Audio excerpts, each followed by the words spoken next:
Nós lemos o livro de Ruth, no capítulo 1, os versículos 1 a 5. A minha versão é a Nova Almeida atualizada, e diz assim a palavra do Senhor. Nos dias em que os juízes julgavam, houve fome na terra de Israel.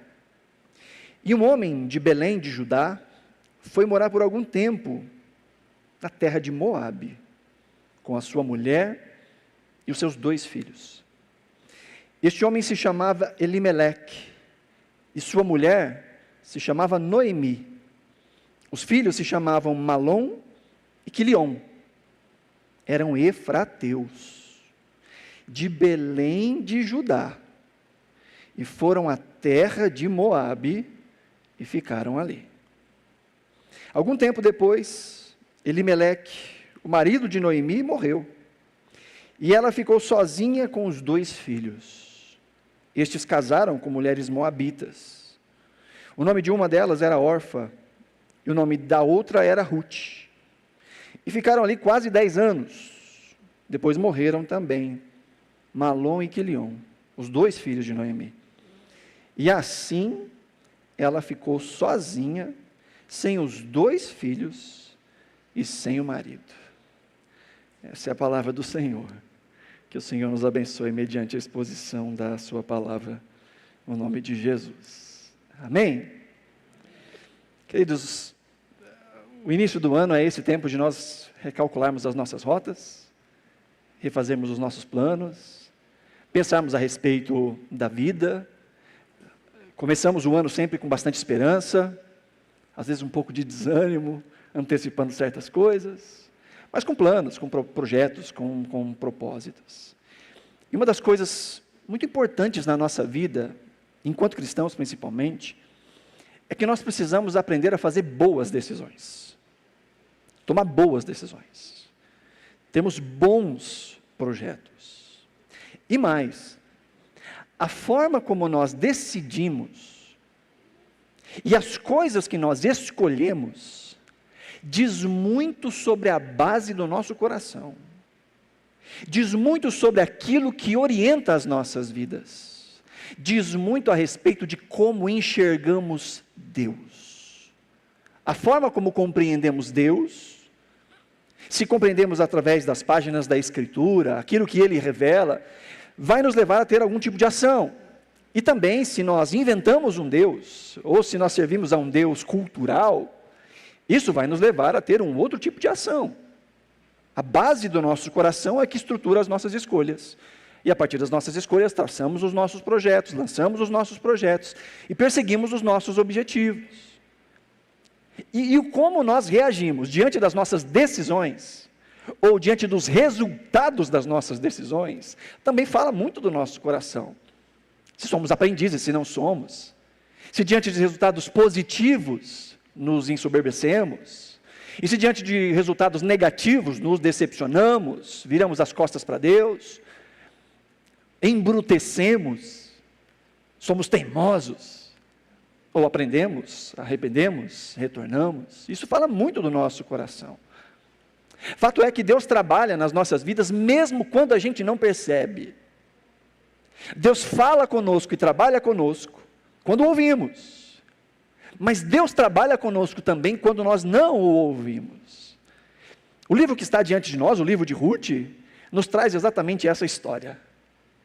E é por isso que hoje nós iniciamos uma nova série de exposições, em que ao longo das próximas semanas, vamos meditar no livro de Ruth, do início ao fim, nessa série que eu estou chamando Ruth, Decisões, Frustrações e Recomeço. Decisões, frustrações e recomeço. O texto que está diante de nós nos mostra exatamente Deus trabalhando, ainda que o seu nome não seja dito de maneira explícita, mas é Deus quem está trabalhando, e o mesmo Deus que governa as nações, é o Deus que tem olhos para uma família, é o Deus que tem olhos para uma mulher, e através da sua história, repercussões que chegam até nós. Talvez você já tenha lido o livro de Ruth, e é um livro fascinante, um dos meus livros preferidos do Antigo Testamento, que enche os nossos corações, de esperança e de entendimento. O texto que está diante de nós nos mostra este início conturbado da saga, da vida, desta mulher chamada Noemi, e depois Ruth vai entrar nessa história, em que o texto diz no versículo 1, nos dias em que os juízes julgavam. Aqui eu dividi o sermão em 3 pontos fáceis da gente entender. Primeiro, nós temos uma situação trágica. Segundo, nós temos uma decisão trágica. E terceiro, nós temos consequências trágicas. Primeiro, nós vemos aqui então a situação trágica. Nós não sabemos ao certo quem é o autor do livro de Ruth. A tradição tem dito ao longo dos séculos, desde a tradição rabínica, que muito provavelmente quem escreveu o livro de Ruth foi Samuel, possivelmente o mesmo que escreveu também o livro de Juízes. E Juízes fala de um tempo da história, Ruth está no meio, e aí vem o livro de Samuel, que começa a falar do início da monarquia de Israel. Se você se lembra, o período em que julgavam os juízes era um período muito conturbado na vida de Israel. O povo estava escravo, lembra? No Egito, Deus tira esse povo por meio da mão de Moisés, eles caminham 40 anos de maneira obstinada, desobedecem ao Senhor, não querem entrar, querem retornar, e Deus fala, vocês querem voltar? Tudo bem, então ninguém de vocês vai entrar na terra prometida, só a próxima geração. E é por meio da próxima geração, conduzida agora não mais por Moisés, mas por Josué, que o povo se estabelece na terra. E o propósito de Deus com o povo, não era que eles tivessem grandes líderes, ou reis, como tinham as outras nações. O propósito de Deus com o seu povo era de ter com eles uma aliança, de que ele seria o Deus, o rei, e o povo ouviria a voz de Deus, e caminharia em obediência a Deus. O que acontece é que não levou muito tempo, para que o povo assentado na terra se esquecesse de Deus. Se você quiser um resumo disso, está lá em Juízes capítulo 2, não precisa abrir, eu vou ler rapidinho.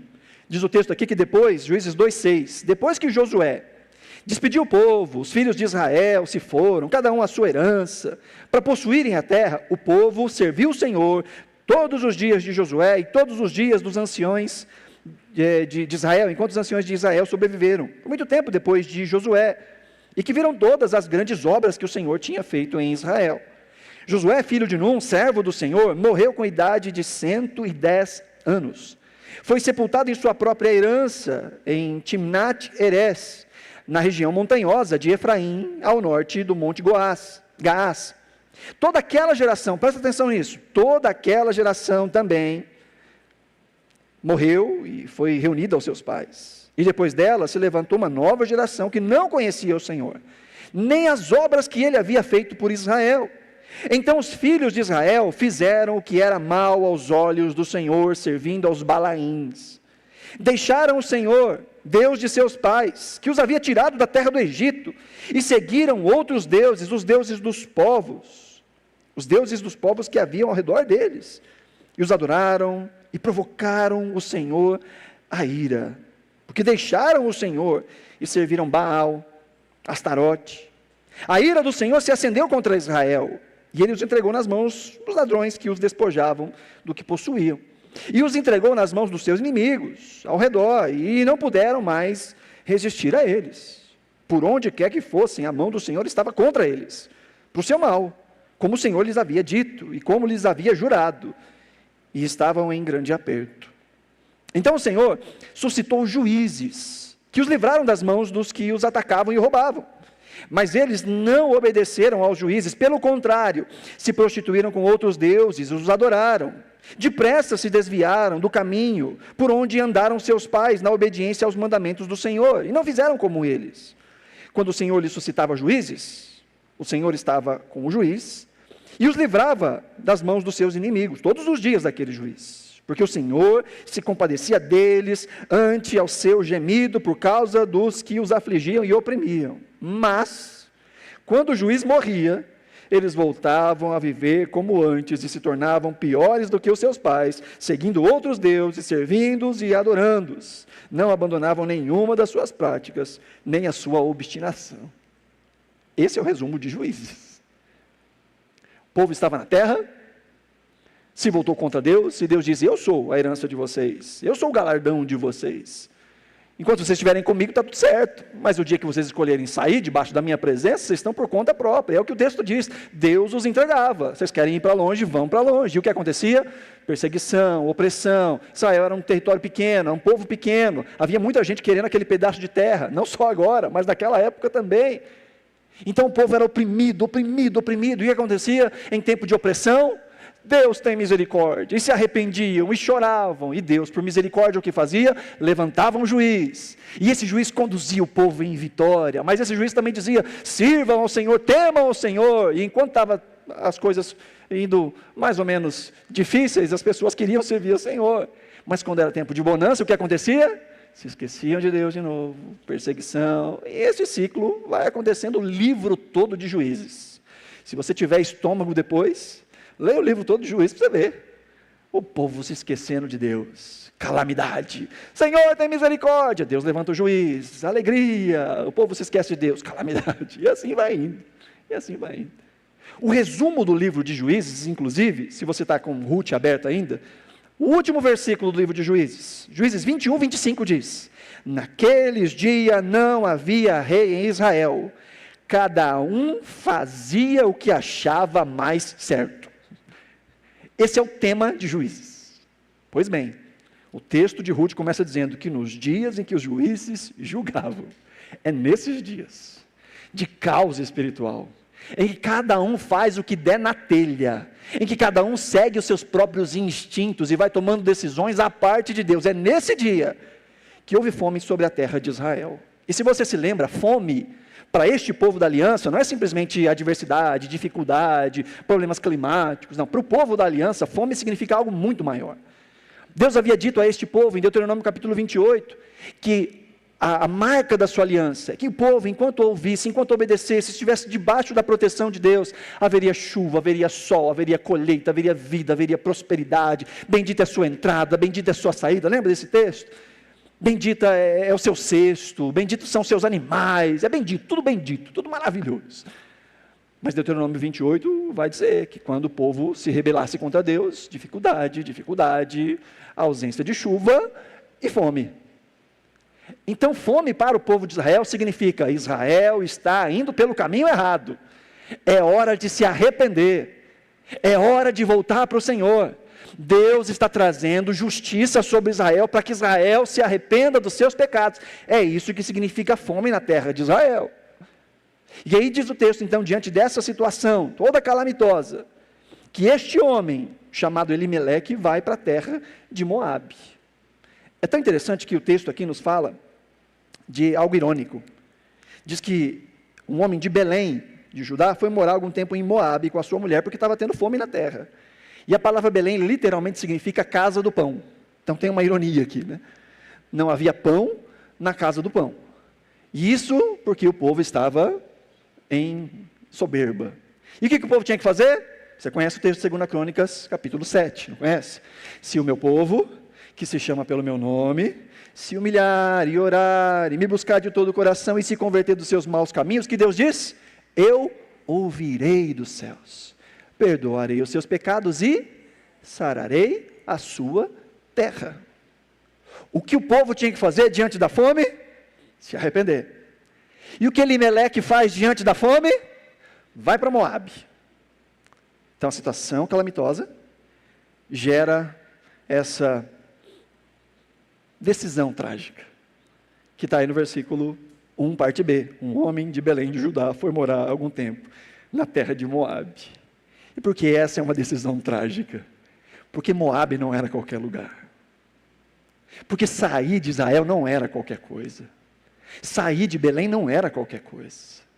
Primeiro que sair de Israel significava abandonar a Deus e ao seu povo. Veja, nós estamos acostumados, com o tempo no qual nós vivemos, de adorar ao Senhor em espírito e em verdade, em todo lugar, em todo tempo. Para Israel, na antiga aliança, não era bem assim que as coisas funcionavam. A adoração acontecia em um lugar. A adoração do Antigo Testamento é geocêntrica. O tabernáculo estava em Israel, então adoração, festas, sacrifícios, era tudo em Israel. Sair de Israel era sair de onde acontecia a adoração. Não tem adoração em Moabe. Não tem louvor em Moabe, não tem sacrifício, não tem festas, não tem instrução, não tem mandamentos em Moabe. Sair de Israel é sair da presença de Deus. E veja, Elimeleque está buscando o melhor para a sua família.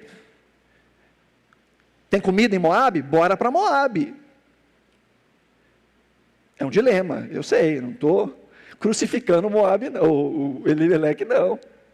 A gente por muito menos correria para Moabe, muito menos.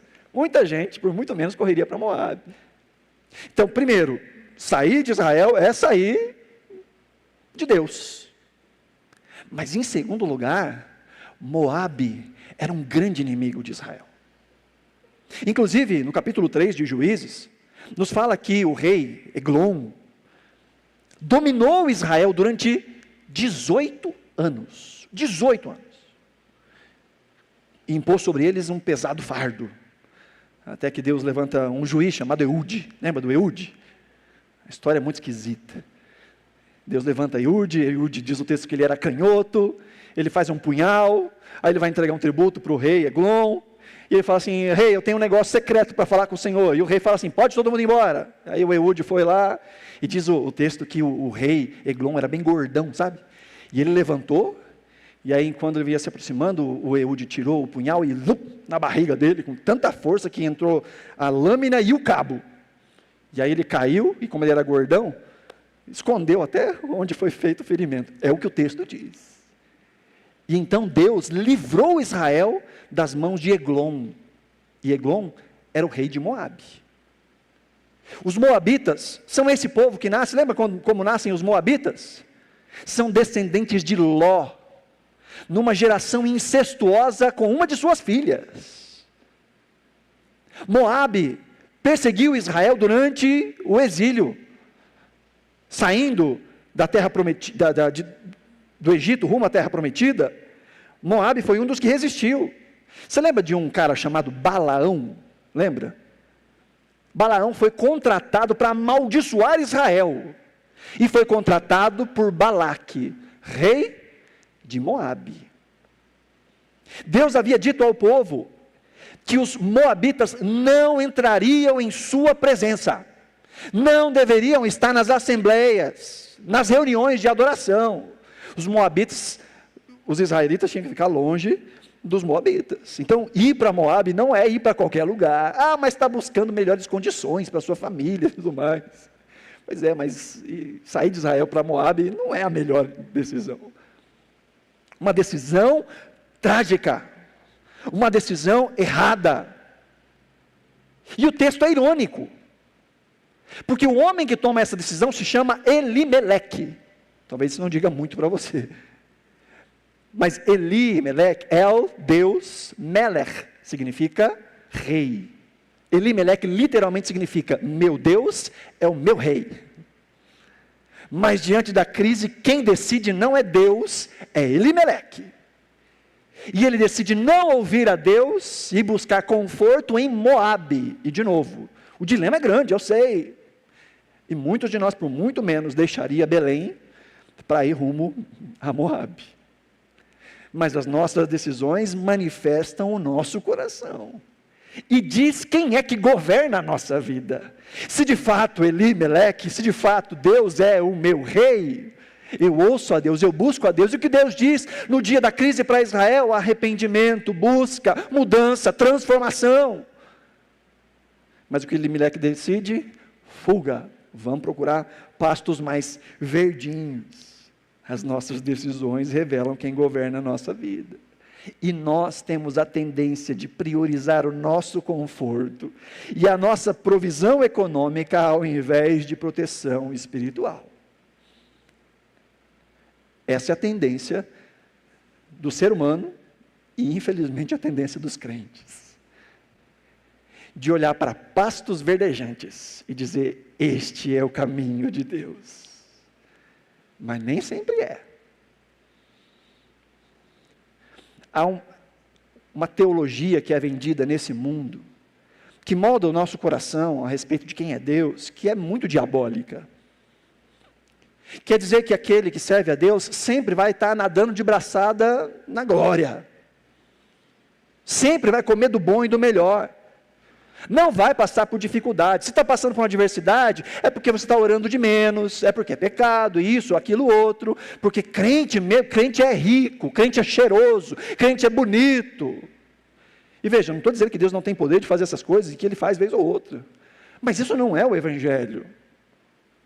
Nós nunca podemos confundir, queridos, o Evangelho com os efeitos do Evangelho. O Evangelho é um só. Todos nós somos pecadores. Não temos acesso à presença de Deus. Não há nada que podemos fazer para nos achegarmos a Deus. Estamos mortos em nossos delitos e pecados. Não há esperança para nós. O Evangelho começa assim. Primeiro com a má notícia. E então, a boa notícia. O Evangelho é boa notícia. Mas Deus, por sua bondade, misericórdia e graça, nos deu vida quando estávamos mortos em nossos delitos e pecados. Ele nos deu vida em Cristo Jesus. Ele nos ligou com Ele. Esse é o Evangelho. Aí tem os efeitos do Evangelho. Uma vez que eu sou salvo, o Senhor fala comigo. O Senhor me dá a sua palavra. E porque Ele me dá a sua palavra, eu conduzo a minha vida de um jeito diferente, o meu casamento, as minhas finanças, a minha saúde. Então, se eu ouço a Deus, eu vou ter uma família mais abençoada que a maioria das pessoas. Porque eu vou ser um bom marido, uma boa esposa, um bom pai, um bom filho. E Deus vai proteger a minha casa por meio das ações ordinárias de obediência que Ele já me deu. É um efeito. Deus cura as nossas doenças? Sim, Deus cura de maneira sobrenatural, mas também Deus nos ensina a cuidar melhor do nosso corpo. Deus cuida de nós. Então esses benefícios secundários são benefícios do Evangelho, mas não são o Evangelho. Infelizmente, há muitos lugares que vendem paz, alegria, felicidade, dinheiro, sucesso como o Evangelho. E isso deixa a gente muito mal acostumado. Porque às vezes Deus nos conduz para a batalha, para ensinar alguma coisa para a gente. Às vezes o caminho verde é o caminho da enganação. Quando Ló está com seu tio Abraão, brigando, porque eles eram muito grandes, muito ricos, os dois, olha que problema bom, né? Dois muito ricos caminhando, não dá. Abraão falou, Ló, não tem como, os nossos pastores estão brigando aí, vamos fazer o seguinte, se você vai para um lado, eu vou para o outro, beleza? Beleza. E diz o texto que Ló levantou os olhos e viu uma colina verdinha, bonita, próspera. Ele falou, tio Abraão, eu vou para lá. Não importa se Abraão é mais velho que ele, não importa se Abraão estava na posição de pai dele. Parece que esse lugar é melhor, então eu vou para lá, tio Abraão. E Abraão falou, beleza, você vai para lá, eu vou para o outro lado. E essa colina verdinha, bonita, próspera, sabe como chamava? Sodoma. Na região de Gomorra. Você lembra muito bem da história de como isso vai dar lá na frente. Às vezes, grandes oportunidades são caminhos de morte e não caminhos de paz. E diante de uma decisão, Elimeleque que diz, o Senhor é o meu rei, o seu nome diz, o Senhor é o meu rei, casado com uma mulher chamada Noemi, que significa doçura, alegria, gentileza, bondade, doçura. Ele fala, mulher, ruma suas coisas que nós vamos para Moabe. Nós não vemos nenhuma palavra de Noemi, isso também é irrelevante em relação ao texto. Não vemos Noemi dizendo, não, meu amor, para lá não. Deus disse que não, sair de Israel não, Moabe não. Nós não vemos essas palavras. Pode ser que tenha acontecido, pode ser. Mas Elimeleque toma a decisão do mesmo jeito. E o que Elimeleque representa, gente? Elimeleque é a personificação de todo Israel. Que diz, o Senhor é meu Deus, mas vive do jeito que quer. E por que não dizer que Elimeleque é personificação de qualquer crente nominal? Que diz, eu sou um discípulo de Jesus. Que diz, eu sou um cristão. Sabe o que cristão significa? Miniatura de Cristo. Bate no peito e fala, eu sou crente. Eu sirvo a Deus, eu temo a Deus, eu amo a Deus. Mas na hora de tomar as suas decisões, não leva a Deus em consideração. não pensa em Deus, não ora, não busca direção, não busca conselhos. Parece bom? Bora, é Deus abençoando. Portas abertas, é Deus abençoando, e às vezes é mesmo, às vezes é, mas nem sempre. Às vezes é só Satanás colocando algo diante de nós para nos fazer tropeçar e para nos fazer cair. E a pergunta que eu faço é: quando as coisas para nós ficam difíceis em Belém, na vida de fé, na vida cristã, para onde que a gente vai? Quando as crises nos abalam, para onde a gente corre? Porque eu posso dizer com a boca que Deus é o meu rei e dizer uma outra coisa com a vida. Eu posso dizer que eu sou um discípulo de Jesus com a minha boca, mas com a minha vida dizer uma outra coisa. E de novo, eu não estou dizendo que o dilema de Elimeleque seja algo fácil, mas ele escolheu ir para onde Deus disse que não era para ir. E muitas são as vezes que nós escolhemos o conforto ao invés da obediência. Muitas são as vezes. Queridos, eu estou nesse negócio de pastor há 13 anos. 13 anos. Mas vivendo integralmente no ministério e do ministério há 21. E eu já vi essa história acontecendo várias e várias vezes. Gente que diz: eu tenho uma grande oportunidade, mas que não considera as questões espirituais. Oportunidade de emprego, oportunidade de estudo, oportunidade disso, daquilo, mas não senta para pensar o quanto isso vai custar do seu tempo, da sua energia, da sua devoção, da sua disponibilidade para servir a Deus, da sua disponibilidade para estar com a sua família. Não pensa nisso. Só pensa no tutu. Ao ponto que hoje os pais ensinam os filhos que tem que procurar a profissão que dá mais. Dá o quê? Mais dinheiro. Não importa se você não nasceu para isso. Não importa se isso não se encaixa nas suas potencialidades, no seu perfil, não importa. Não importa se você vai viver uma vida miserável fazendo isso, mas você vai ganhar muito dinheiro. E muitas vezes nós damos mais valor ao conforto financeiro do que a segurança espiritual. Poucas foram as vezes que pessoas me procuraram para pedir alguma instrução espiritual num período como esse. Há pouco tempo atrás, uma família quebrando essa tradição. Assim, recebi uma proposta muito bacana e tal, mas eu quero primeiro saber se tem uma igreja saudável para lá.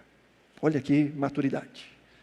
Conhece, me ajuda a decidir, me ajuda a encontrar, porque assim que encontrar, eu quero achar uma casa perto, para poder servir a Deus de verdade, direito. Mas geralmente não é isso que acontece. E igreja é a última coisa que se pensa nesse processo. É a última coisa que se pensa. Todas as vezes que faz isso, dá ruim? Não. Vivemos no Brasil. E o Brasil tem, a dar e vender igreja por aí. Nem sempre saudável, mas tem bastante lugar. Mas isso não fala só de mudança geográfica. Isso fala de decisões. De pegar um segundo turno no trabalho. De pegar mais um tempo para poder ganhar um dinheiro. De começar mais uma ação, mais uma coisa na agenda. Como é que a minha vida espiritual vai ficar nesse processo? E de novo, a gente tem que começar o ano com bons projetos. Mas os nossos projetos precisam passar desse filtro.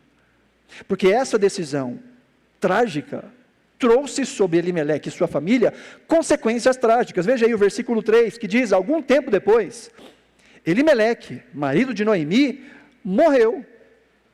E ela ficou sozinha com seus 2 filhos. Estes casaram com mulheres moabitas. O nome de uma delas era Orfa, o nome da outra era Ruth, e ficaram ali quase 10 anos. Depois morreram também Malom e Quilion, os 2 filhos de Noemi, e assim ela ficou sozinha, sem os 2 filhos e sem o marido.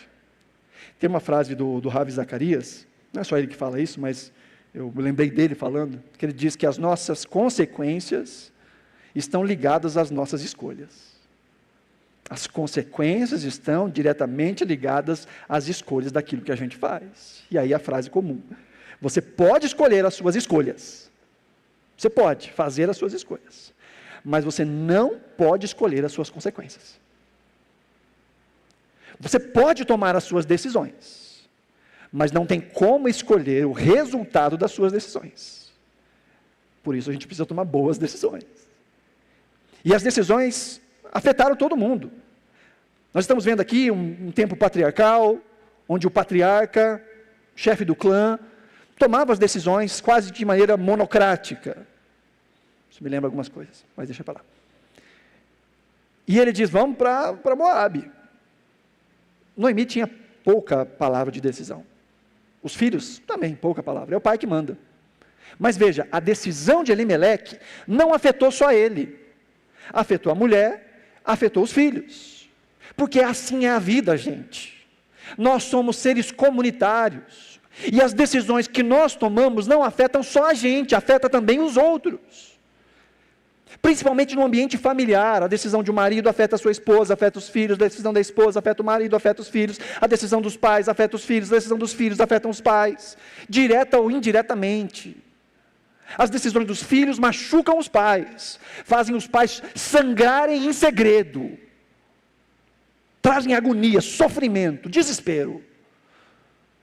As decisões dos pais afetam no futuro dos filhos. Nós somos seres relacionais. E por mais que possamos escolher os nossos caminhos, gente, a gente é afetado pelo nosso mundo, pelo mundo no qual a gente vive. Então há coisas que escolhemos que vão refletir nos outros. E há coisas que outros fazem que vão respingar na gente. E é essa a história de Noemi. Elimeleque tomou as decisões, caiu sobre ela, caiu sobre os filhos. E por mais que nós vemos aqui essas coisas diretas, vemos, por exemplo, a morte de um patriarca, a morte de Elimeleque. Agora começa uma situação mais complicada na vida de Noemi. O texto diz aí no versículo 3 ainda, versículo 4, que eles se casaram com mulheres moabitas. O negócio só fica mais complicado.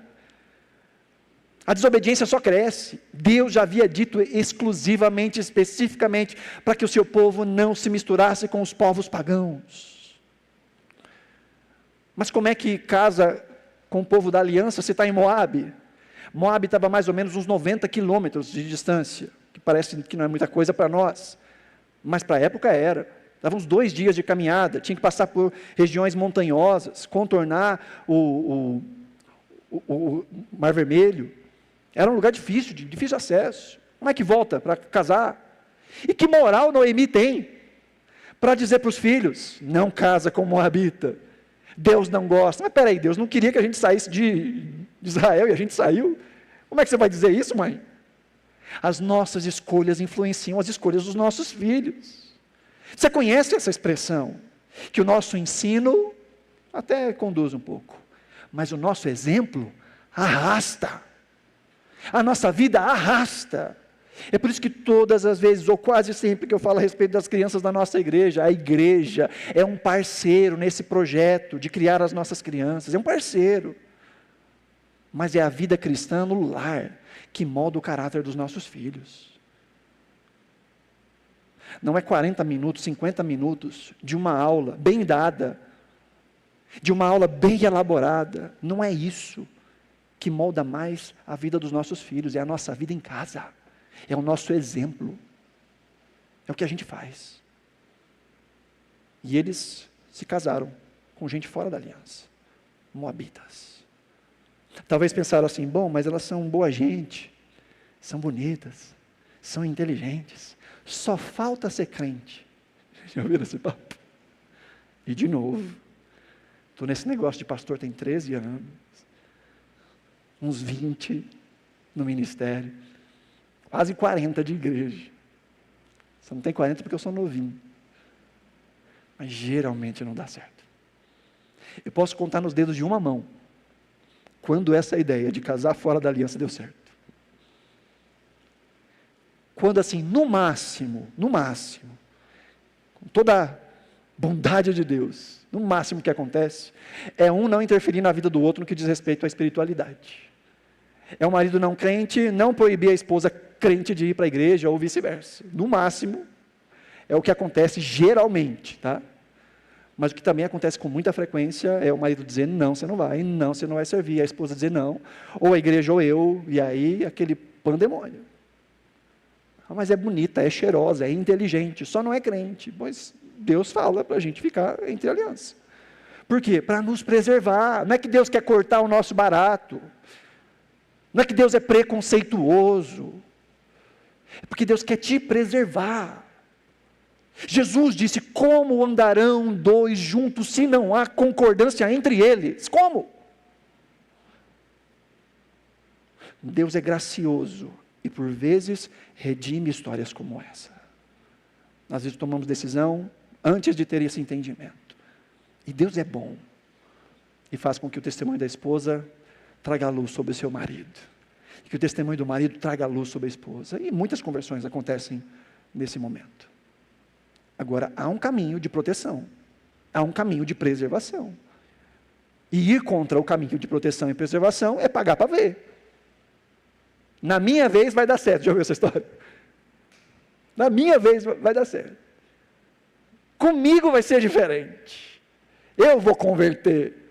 Não sei se essa é a ideia de Mahlon e Quilion. Acho que eles nem pensavam nisso. Mas o texto diz que eles se casaram com mulheres moabitas. Aquilo que era proibido expressamente por Deus. E o texto nos diz ainda que ficaram ali 10 anos. 10 anos. 10 anos. Depois de casaram. No versículo 1, dá a entender de que eles queriam passar um tempo em Moabe. Era um negócio rápido. Mas quando menos se percebe, 10 anos se foi. E sabe, gente, quando a gente deixa de ouvir Deus, uma das coisas que a gente mais perde, tempo. Tempo. Tempo fazendo caca, e depois procurando tempo para consertar as cacas que a gente fez. Eu costumo dizer que, se a gente ouvisse e obedecesse a Deus, tinha muita oração que a gente não precisava fazer. E que há certas orações que a gente faz, porque a gente não ouviu lá atrás. Se tivesse ouvido, não tinha errado, não tinha quebrado a cara, e não ia precisar consertar. Mamãe dizia que, não que ela morreu, ela está viva ainda, tá? Mas é porque eu não estou mais debaixo da casa dela. Mas ela dizia, faz errado? Faz 2 vezes. Faz errado? Faz 3 vezes. Faz de novo. A nossa mais velha está aprendendo as tarefas de casa. Uma das tarefas que ela tem para fazer é a louça. E às vezes quer brincar, quer fazer isso, quer fazer aquilo, e faz na pressa. Aí faz errado, aprendi com a minha mãe. Faz 2 vezes. Quando a gente não ouve a Deus, o que a gente mais perde é tempo. 10 anos se passaram. 10 anos não voltam. Escolhas erradas custam tempo. Escolhas erradas cobram de nós ânimo, força, coragem para voltar. E muita gente não volta, porque sabe quanto custa voltar. Mas isso é papo para a semana que vem. 10 anos se passaram. E a situação final de Noemi é pior do que a gente pode imaginar. Que o texto termina dizendo no versículo 5, e assim ela ficou sozinha, sem os 2 filhos e sem o marido. O texto já falou, morreu o marido, morreu os 2 filhos. E agora o texto vai dizer, e ela ficou sozinha, sem o marido, sem os filhos. Num tempo em que escrever custa caro. Papel, caneta, não é um negócio que se encontra em qualquer livraria. É caro para escrever. Então, cada palavra é minuciosamente escolhida e tem propósito. E porque o autor do texto tem que dizer, ela está sozinha, gente. Ela está sem o marido e sem os filhos. E mais, esses 10 anos nos mostra que não ficou descendência. Não ficou descendência nenhuma. 10 anos dos filhos casados, não tinha um bacurizinho. O que mostra provavelmente esterilidade dos homens. Porque futuramente, Ruth, uma das noras, vai ter filho. E esterilidade, de novo, para o povo da aliança do Antigo Testamento, também simboliza alerta vermelho. Alerta vermelho. Então nós vemos aqui essas dificuldades. E a situação agora de Noemi, que abre espaço para as próximas mensagens. Noemi está numa situação extremamente complicada. Não só emocionalmente, perdeu o marido, perdeu os filhos. Não só afetiva, mas é também social. É também jurídica. Noemi não tem acesso a tudo que conquistou com seu marido ao longo da sua vida. No mundo antigo, nessas famílias de clã, as propriedades não são do indivíduo, as propriedades são do clã. Então, o vô constrói, aí ele passa para o filho tudo que construiu, o filho constrói mais, aí ele passa para o neto tudo que construiu e mais. Por isso era tão importante no mundo antigo a descendência masculina, porque ia passando não só o nome, não só o sobrenome, algo diferente no Antigo Testamento, mas passando também as posses, a terra, que era tão preciosa para Israel. E a terra tinha que ficar entre as tribos. Se Noemi se casasse com outro e tivesse acesso, ela ia tomar tudo aquilo que o clã inteiro construiu e ia passar para alguém de fora do clã. Então era assim que as coisas eram guardadas no mundo antigo. Então aqui está Noemi, sem marido, sem filho e sem acesso a todos os seus bens. Como nós vamos ver mais à frente, era uma família de posses. Elimeleque era uma família de posses. Tinha dinheiro, a família dele era uma família de posses. Mas agora Noemi está completamente sem acesso a todas essas coisas. E ela vai precisar de alguém da família para fazer alguma coisa por ela. Vai precisar de um resgatador. Vai precisar de um redentor, para que possa de alguma forma trazer de volta ela à vida. Mas isso é papo para um outro momento. Até aqui o que a gente pode ter como aplicação para este início de ano é, lembra, toda decisão tem um custo. Mesmo as decisões que parecem mais sensatas, toda decisão tem um custo. Segundo, as pressões revelam aquilo que governa o nosso coração. Diante de escolhas, as escolhas que tomamos falam muito sobre a base do nosso coração e quem é que de fato governa o nosso coração. Portanto, não basta dizer, será que isso funciona? Será que isso vai dar bom? Será que isso vai dar certo? A pergunta importante a se fazer diante de uma escolha é: isso honra a minha aliança com Deus? Isso representa a nova criatura que eu sou em Cristo? O início do ano exige de nós mais planejamento, sim, mas muito mais do que planejamento, exige de nós discernimento espiritual. Exige que nós oremos mais, busquemos mais a palavra de Deus, busquemos mais por conselhos. Deus nos chama a avaliar não só se o caminho é fácil, mas se o caminho expressa fidelidade. Não só se o caminho parece próspero, mas se o caminho honra a Deus. Não só se o caminho vai ser bom financeiramente, ou para a minha carreira, ou para os meus estudos, ou seja lá para o que for, mas esse caminho vai me fazer mais parecido com Cristo, ou de alguma forma vai me fazer mais distante de quem é Jesus. Que o Senhor nos ajude a escolher bem nesse início de ano. É claro que a gente não pode terminar o texto sem pensar no Evangelho. E até aqui nesse ponto da caminhada, a gente não tem uma esperança visível, a gente não tem uma promessa explícita, uma solução. Até aqui o que a gente tem é a realidade de que decisões humanas, ainda que legítimas, não podem produzir vida de fato. Até aqui o que nós temos é a amostra de quanto nós precisamos de um resgatador, de como a nossa sabedoria é pequena.